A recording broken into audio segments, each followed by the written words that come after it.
That's why রোজা রেখেছে। রোজা ধর্মের জায়গায় উৎসব সবার। হিন্দুরাও কিন্তু ঈদ মোবারক আমাদের বলে। হ্যাঁ, রোজা আছে অবশ্যই।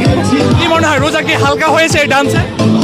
আমার মনে হয় না, কারণ রোজা থেকে সংযম করতে হয়, ঠিক আছে, বাট মাঝে মাঝে আনন্দ করাটা ইটস ওকে। এটা তো আমাদের চারুকলা বা আমাদের ক্যাম্পাসের অনেক বড় একটা ট্রেডিশন, প্রত্যেক বছর হয়। আর এই একটা দিনের জন্য অপেক্ষা করে থাকে আমরা, ধর্ম বর্ণ নির্বিশেষে সব মানুষ।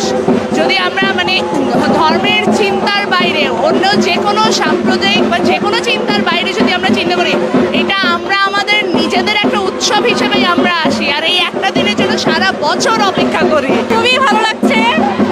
আমি হচ্ছে এবার অনার্স ফাইনাল ইয়ারে, তো মানে চলে যাব কিছুদিন পরে ক্যাম্পাস থেকে, তো ভালো লাগছে। খুবই ভালো। এটা হচ্ছে আমাদের প্রত্যেক বছর আমরা এটার জন্য ওয়েট করি, আমাদের এরকম রং উৎসব হবে। আজকে আমার সমস্ত বন্ধু বান্ধব থেকে শুরু করে ঢাকা বিশ্ববিদ্যালয়ে অনেক বিভিন্ন ফ্যাকাল্টি থেকে বন্ধু বান্ধবরা এসেছে। এটা আমাদের জন্য একটা উৎসব। অনেকের সাথে দেখা হয়ে যাচ্ছে, অনেক সময় ক্লাসের জন্য দেখা হয় না, কিন্তু এই উৎসবের মাধ্যমে আমাদের অনেক বন্ধু বান্ধবের সাথে দেখা হয়ে যাচ্ছে। আজকের ওয়েদারটা খুবই ভালো, পারফেক্ট রং উৎসবের জন্য। অতিরিক্ত গরম না, কিন্তু সমস্যা হচ্ছে রোজা, এটা একটা সমস্যা। হ্যাঁ, রোজা রয়েছে, বাট এটা তো ট্রেন, দ্যাটস ওয়াই অংশগ্রহণ করা। আবেগের জায়গা থেকে বলতে এটা আমরা উৎসব মনে করি, দ্যাটস ওয়াই। রোজার জন্য মানে রোজা রেখেছে। রোজা ধর্মের জায়গায় উৎসব সবার। আমি মানে রোজা কি হালকা হয়েছে কিনা যে নাচ নাচেছেন? সেটা তো বলতে পারবো না। আমাদের কাছে উৎসব মানে সবার জন্য উৎসব। এখানে হিন্দু মুসলিম খ্রিস্টান সবাই অংশগ্রহণ করতে পারে। সারা ঢাকা বিশ্ববিদ্যালয়ের পরিবার সবাই অংশগ্রহণ করেছে। হোলি তো চলে গেছে, এখন রং উৎসব। এটা রোজা রেখে এখানে রোজা ছাড়াও অংশগ্রহণ করেছে, রোজা রেখে অংশগ্রহণ করেছে। এটা তো উৎসব, সেই জন্য আমরা হিন্দুরাও কিন্তু ঈদ মোবারক আমাদের বলে। তো আর এটা তো উৎসবে সবাই আমন্ত্রিত। হোলিতে অংশ নিয়েছেন, রং উৎসবে, রোজা আছেন কিনা? হ্যাঁ, রোজা আছে অবশ্যই। কি মনে হয় রোজা কি হালকা হয়েছে এই ডান্সে? আমার মনে হয় না, কারণ রোজা থেকে সংযম করতে হয়, ঠিক আছে, বাট মাঝে মাঝে আনন্দ করাটা it's okay. Allah will understand, I guess. অনেক ভালো লাগছে। আমি আগে একবারও এখানে এসেছি, অনেক ভালো লাগছে আর অনেক মজা লাগতেছে। আর ওয়েদারটা অনেক সুন্দর, ভালো লাগছে, ভীষণ ভালো। খুবই হয়েছে, অনেক ভালো।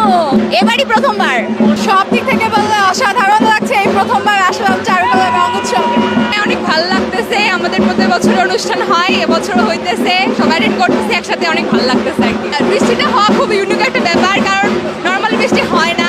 তো এবার বৃষ্টি হইতেছে, সাথে আমরা রং খেলতেছি, অনেক ভালো লাগতেছে আর কি, অন্যরকম লাগতেছে। ভালো লাগছে আমাদের, মানে আমি প্রথম বর্ষের ছাত্রী, তো আমার এটা হলো প্রথম রং উৎসব এই প্রতিষ্ঠানের শিক্ষার্থী হিসাবে। তো অনেক ভালো লাগছে। চারুকলা অনুষদের ভেতরে অতটুকু নিরাপত্তা পাওয়া যায় যে নিজের আনন্দটা একদম ঠিকঠাক প্রকাশ করার মতো, যেটা কিনা বাইরে আমরা আমাদের আনন্দ প্রকাশ করতে অনেক বাধা বিপত্তির শিকার হই। মনে করেন কাউকে চড় থাপ্পড় খুব সহজে মারা যায়, কিন্তু রাস্তায় ভালো লাগলে নেচে উঠা যায় না। তো অবশ্যই এখানে যতগুলো অনুষ্ঠান হবে সব অনুষ্ঠানে আমরা সবাই অনেক এক্সাইটেড থাকি এবং আমরা মন ভরে আনন্দ করে নিই। এখানে এসেছি আমার মোস্টলি আমার ফ্রেন্ড সিনিয়র যারা, মানে ছোট হোক বড় হোক সবাই মিলে এখানে আছি।